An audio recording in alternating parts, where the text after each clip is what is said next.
Hello, I'm Blaze, and welcome back to Warframe. You might notice this one took me a while, but I had a bunch of figuring out to do before I was satisfied I was using it right. But now that all that preliminary work is done, finally, let's take a look at the duality Warframe with Equinox. Acquiring Equinox can be accomplished by farming her parts from Tilregger on Uranus, taking the place of Ash's old location, who has been moved to drops from Grineer Manix. Be prepared to pound Tilregger into a tiny cube a number of times though, as Equinox has the longest parts list of any Warframe to date, requiring 2 full sets of parts for both day and night forms, as well as needing to get Regor to cough up the blueprint for the day aspect and night aspect before you can finally bring them together.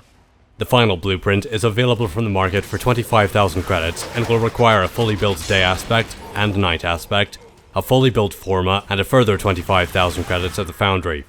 At least there isn't anything stopping you from fighting Tilregger as many times as you need to other than time itself. But if all of that seems like too much bother, you can instead buy Equinox from the market pre-built along with her own Warframe slot and a pre-installed reactor for 325 platinum. Equinox places herself in the game as the newest caster style frame, with a great emphasis on flexibility and changing roles built right into her very character design, with one form specializing in support abilities to reduce the damage enemies are able to throw out, heal teammates, or provide some amount of crowd control, while the other form focuses primarily on dealing damage directly or increasing damage dealt by allies. Equinox comes along with an average base shields and health of 100, going up to 300 at rank 30, with a small amount of armor also at the base of 100. This is more armor than most caster frames can boast, but it still leaves her very fragile, so don't expect to take a lot of damage without the use of her Warframe powers.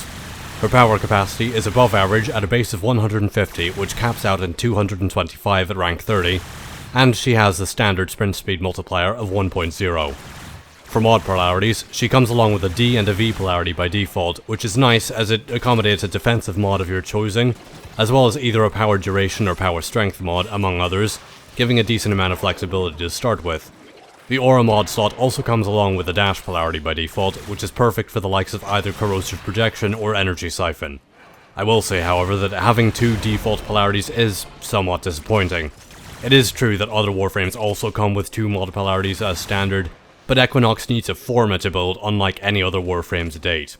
So it would be nice to get some kind of return of investment in the form of an extra polarity of some description, considering the comparatively lengthy and expensive process you go through to build her. Not immediately apparent in the arsenal screen, however, is that Equinox comes along with the ability to passively copy 10% of the effect of a health or energy orb into the effect of the other of the pair. Essentially, it's like a permanent equilibrium effect, though the passive bonus will also stack on top of the real mod if you choose to equip it. Personally, I don't find this passive ability especially useful, but I will admit it is a good addition from a flavor standpoint thanks to Equinox's dual existence and mechanical purpose. She will also start in one form or another based on her energy color, with bright energy colors starting you in day form and not as bright energy colors starting you in night form. Though I will say you actually need to choose an exceptionally bright energy color to start in day form. But in any case, those are the foundations of Equinox. But foundations, while important, are simply the part you build everything else on top of. So without further ado, let's move along to Equinox's abilities. Equinox's first and arguably most instrumental ability is Metamorphosis, and allows her to switch between her day and night forms. This transformation requires a couple of seconds to complete, during which time none of her abilities can be activated. This downtime is not affected by natural talent, which is a shame, but I can guess that Digital Extremes didn't want you to just switch forms without any kind of consequence, hence introducing a short delay between starting Metamorphosis and being able to do anything else ability related. However, to make up for this to some extent, Metamorphosis will also provide Equinox with a set of buffs upon its completion depending on which form was switched to. Switching to her night form gives a 250 point boost to her armor rating and a 150 point boost to her shield capacity, which stacks additively with redirection. On the other hand, switching to her day form will instead grant a 1.25 times damage multiplier and a 15% movement speed bonus, which instead stacks multiplicatively with any other movement speed modifiers like the Rush mod. In both cases, the buff lasts for 25 seconds and the effectiveness wanes over the buff duration, starting at maximum effectiveness immediately after the form switch and slowly going down and eventually disappearing when the duration runs out. The duration of the buffs are affected by the power duration mods, and the magnitude of the buffs are affected by power strength. Personally, I don't really feel like the buffs are really worth worrying about much. due to the fact that not only does the effectiveness of the buffs decrease over time rather than simply being a case of present while the buff is still up and not present when the duration runs out, the buffs honestly aren't actually that great either. You could make a case for the day form buffs, but the extra shield capacity and armor rating of the night form doesn't really seem to help all that much. But that might be okay, as the most important function of Metamorphosis is to allow Equinox to switch between her two forms, giving access to two different sets of 2, 3, and 4 abilities. So I would argue that the presence of any kind of self-buff with Metamorphosis is purely incidental. Equinox's second ability is Rest and Rage. This naming convention will continue for the rest of her abilities, as they are all in fact 2 abilities rolled into one, with differing effects depending on which form Equinox is currently in. The conventions for ability costs are also somewhat different. Normally, the number 2 ability would cost 50 energy, but Equinox's Rest and Rage only costs 25 energy. In both cases, for Rest and Rage, it is a targeted ability that may be used on an enemy up to 50 meters away, at which point that enemy and any other enemies within 2.5 meters of the target will be placed into either a sleeping or enraged state for 22 seconds. In Equinox's night form, the enemy will slump over and have visible energy tethers attaching it to the ground. In this stage you can perform melee finisher attacks on them. They won't recover from being knocked over until they wake up, and will for some reason maintain the awareness state that they had when they were first put to sleep. If the enemy was unaware, you can continue to hit them with stealth damage multipliers for the duration. If they were aware before you put them to sleep, on the other hand, they won't be vulnerable to stealth damage, even though they're supposedly in a deep sleep. Game logic. They will remain in this sleep state until either the duration runs out, they die, or their health reaches half their current health total within a single hit. Also, Rest can be used on security cameras and will deactivate them for the duration. Why you'd need to deactivate a camera instead of just destroying it, I'm not sure, but the option's there. On the other hand, Equinox's day form will cause them to become enraged, increasing their movement speed by 20%, but also increasing their vulnerability to damage by 50% for the duration. Quite a bit more straightforward than the night form take on this power, right? In both cases, the ability is affected by power range and power duration, and the rage half of the power's damage vulnerability is affected by power strength, while the enemy's increased movement speed is not. I'm rather in two minds on this one, and I'm not just saying that it's a joke on Equinox existing as a duality. It's mostly because of Rest and Rage's range of 2.5 meters. That is very, very narrow. Almost uselessly so, in fact. Even with both overextended and stretch giving a power range bonus of 135%, that will only increase the effect radius up to just under 5.9 meters. In either case, you can kind of get it to work. Rest can keep a priority target or a cluster of enemies on ice for a while, and I have found Rage to be surprisingly useful while running solo, so I can essentially put a death mark on a heavily armored target so that I can burn them down far more rapidly. But in either case, the short range really hamstrings this ability, and for most intents and purposes, you should just think of it as a single target ability instead. In most cases, unless you absolutely max out the range, you just won't get more than a handful of very close together enemies in this ability's area of effect. But I suppose it's at least a cheap ability, and it has a default duration at 22 seconds, which lasts for a pretty significant length of time, even if you do reduce power duration. Pacify and Provoke is Equinox's third ability, and it costs just 10 energy to cast initially.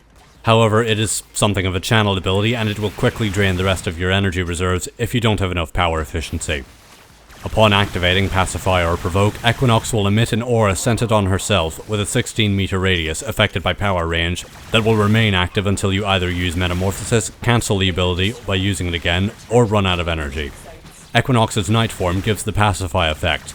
All enemies in range will have their ability to deal damage reduced by up to 50% depending on their proximity to Equinox, with each enemy inside the aura causing the energy to drain at an additional rate of 0.5 per second.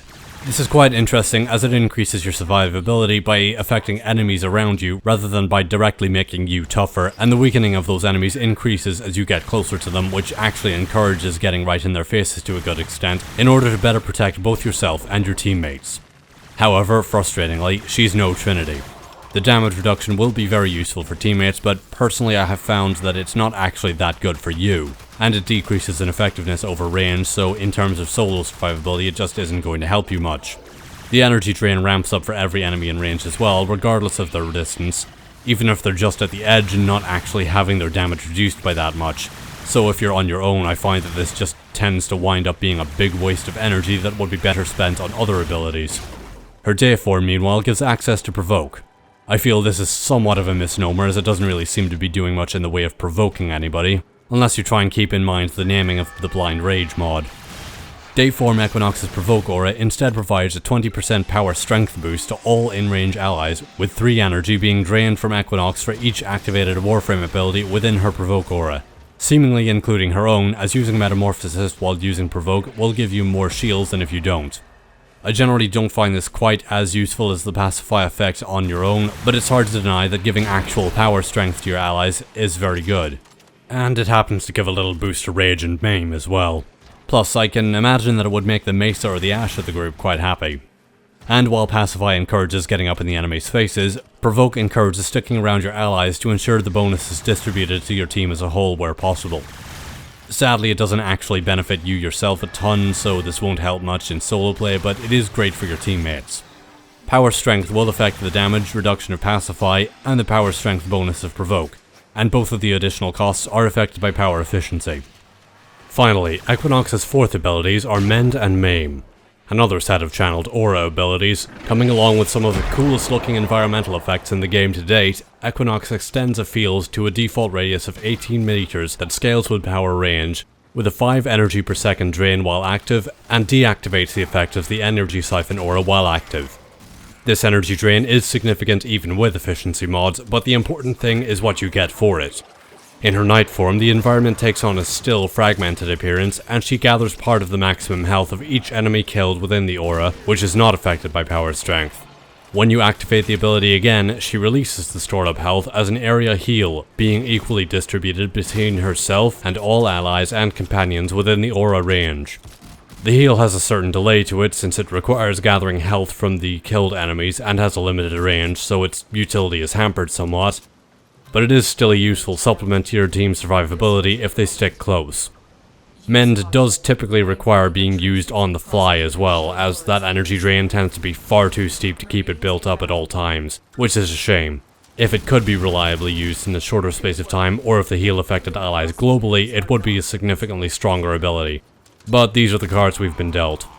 In her day form, meanwhile, the environment takes on a rippling texture like the surface of a river, and any enemies in range are dealt 150 slash damage along with a guaranteed slash status proc for a bleed over time, and a short stun when they enter the aura to give Maim a little bit of crowd control flavor. Additionally, enemies killed within the aura will also build up a charge similar to Mend, which can instead be released at will as an area of effect nuke, dealing the stored damage to all enemies in range as slash damage, scaling with their distance from Equinox. For some reason, Maim feels like it drains energy much more slowly, but I could very easily be mistaken. However, Maim is surprisingly useful.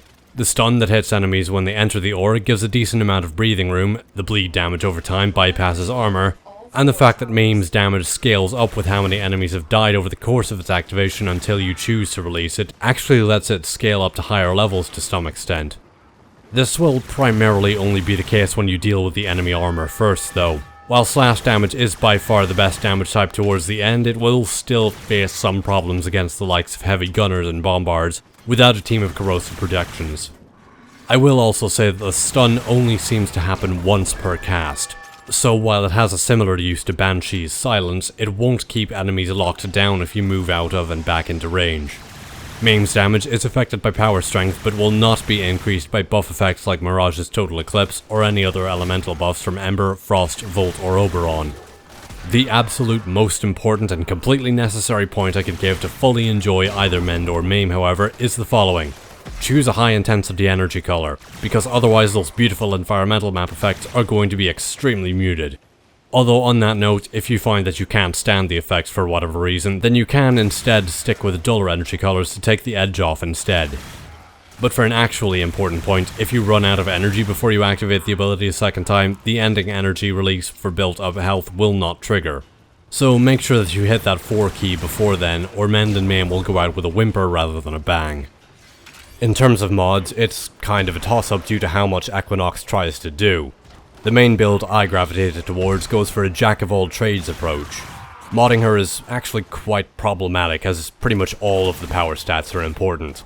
If you have low efficiency, your Pacify, Provoke, Mend and Maim powers will drain your energy reserves far too quickly, Power strength is important for their effects, and power range is also important for them, and to make Rest and Rage even remotely usable.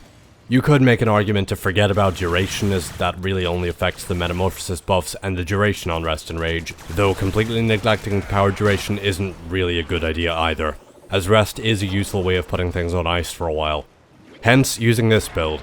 This isn't actually my build, as I'm not actually very good at making Warframe builds for something like Equinox, at any rate, that needs so much balance. Primed Continuity, Stretch and Intensify, as well as Streamline are my main no drawbacks mods, and Transient Fortitude adds on more power strength without too much of duration reduction. You can go ahead and max out Transient Fortitude if you have the cores to spare.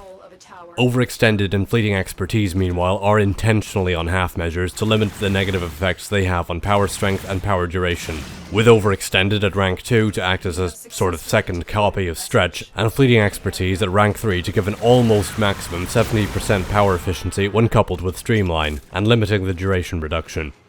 The combined 90% range increase isn't actually enough to make Rest and Rage super competitive, but it does give a good reach for Pacify, Provoke, Mend, and Maim.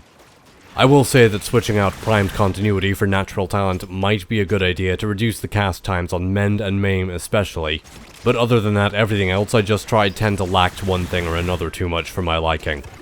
That said, these half measures do still have their drawbacks. Namely, Pacify's damage reduction aura simply isn't enough without going full on power strength. Equinox's overall design is something I really enjoy, though I will admit I am also slightly disappointed in the fact that Equinox was confirmed as female. But that's largely because I'd gotten excited over the Night form being an example of us being given a really feminine male frame. I like the fact that Warframe has a very wide range of different character designs and body types. I mean, yeah, we kind of have Limbo with a much more slender build than most other male frames, but he is still very obviously masculine, with broad shoulders and narrow hips, though he does have a pretty pinched-in waist. But to be fair to Equinox, her day form is extremely masculine, which does still push the envelope.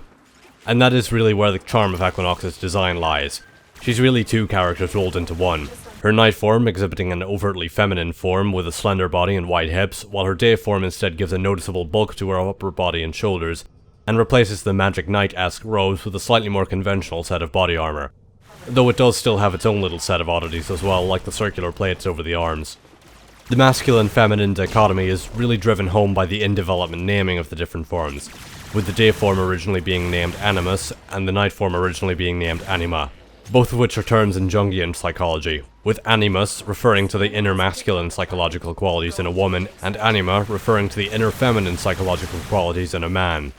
It has raised speculation on Equinox's origins being twins that somehow became fused into one entity, but regardless of how such a being as the Equinox Warframe came into existence, I actually enjoy seeing the continuous expansion of character designs, especially when they happen to end up throwing the standard gender binary out the office window in the process.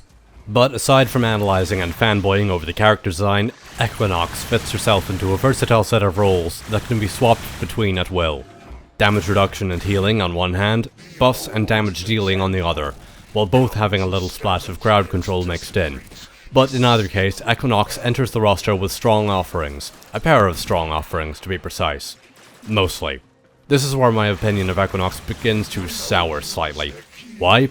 Enemies in this game have a lot of quite cheap tricks to get damage laid onto you, and Equinox suffers from the same problems as Ember in that she doesn't really have an especially good way to counteract it. At least in her night form. The only crowd control her night form has is putting them to sleep with rest, which has a very small area of effect. And while Pacify does grant a damage reduction aura, that damage reduction scales with distance, so slightly further away enemies are still a major threat, and in the presence of a lot of enemies acts as a gigantic power sink that drains your energy at an alarming rate, even with high efficiency. I'm sure you can imagine how that energy drain goes if you throw on Blind Rage. Her night form is not solo friendly at all. I did get her to work against any single faction in day form, thankfully. Maim's brief stagger gives some much needed breathing room over a wide area and can be built up into a considerable damage ability.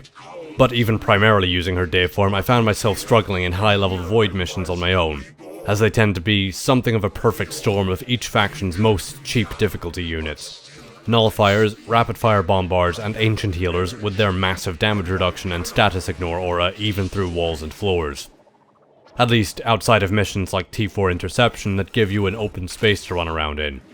I was eventually able to get her to work reasonably well by sticking to the day form, but while running T4 Exterminate, I died more times than I'd like to admit to a stray bombard missile or a nullifier Lanka shot. Or happening to find myself too close to the newly ridiculous corrupted crewman shotguns. But to her credit, in a team, she is an extremely powerful and versatile support frame that can make everyone else more powerful, contribute to the fight with a wide area damage nuke, and provide some amount of healing as well. And when using her against any single faction, she is pretty workable. She deserves her place in the Warframe selection, but for the most part, personally I'm going to be leaving her in the arsenal. Thank you for watching my look at Equinox. All comments are appreciated, and I hope to see you around next time. For other Warframe reviews, feel free to click down below to check out my look at Excalibur version 2.0 or my earlier review of Chroma. And as always, good luck, have fun, and take care.